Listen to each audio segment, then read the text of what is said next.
पश्चिम बंगाल विधानसभा चुनाव 2026 बीजेपी अध्यक्ष नितिन नबीन ने सेट कर दी टोन। बंगाल में बीजेपी भ्रष्टाचार को मुद्दा बनाएगी। ममता को घेरने के लिए बीजेपी कैंपेन करेगी।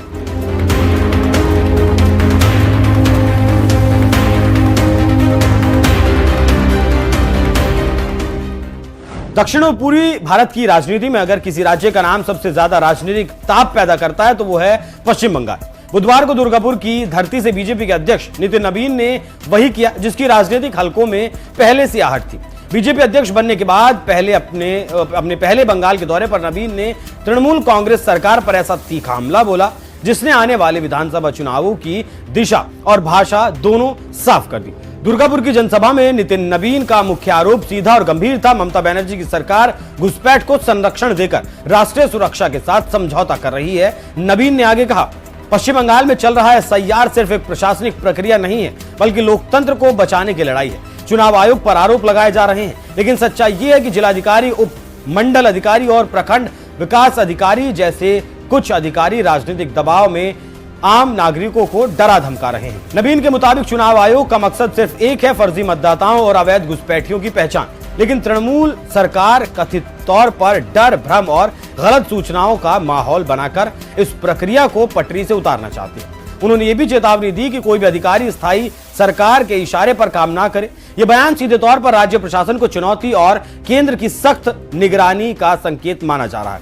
जनसांख्यिकी बदलने का आरोप नितिन नबीन ने तृणमूल कांग्रेस पर सिर्फ प्रशासनिक नहीं बल्कि ऐतिहासिक आरोप लगाया। राज्य सरकार जानबूझकर पश्चिम बंगाल की जनसांख्यिकीय संरचना बदलने की कोशिश कर रही है ताकि उसका वोट बैंक सुरक्षित रहे।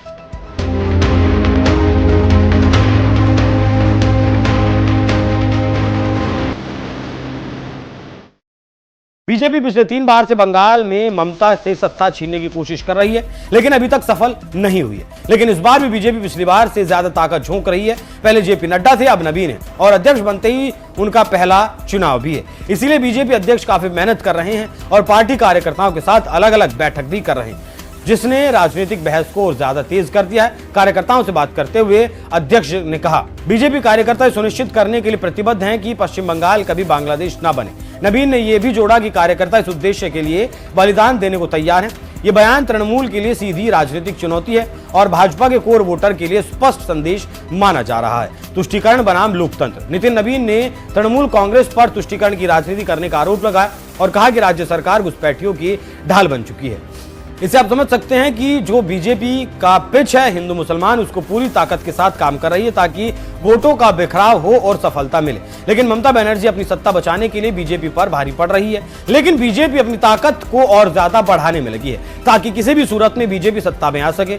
आप भी ये जानते हैं कि मोदी शाह का सपना रहा है कि बंगाल और केरल में सत्ता में रहते वो सत्ता का स्वाद चख ले। लेकिन इस समय दक्षिण भारत में बीजेपी धाराशायी है और पूर्व के एक मजबूत गढ़ में पिछले 3 चुनावों से पूरी ताकत झोंके है लेकिन सफलता नहीं मिल रही। देखना होगा कि बीजेपी को नए अध्यक्ष का आना शुभ संकेत के तौर पर दिखता है या फिर एक बार फिर से हार बीजेपी को बंगाल में मिलती है। बाकी आप लोगों की इस विषय पर क्या राय है कमेंट बॉक्स में जरूर बताएं।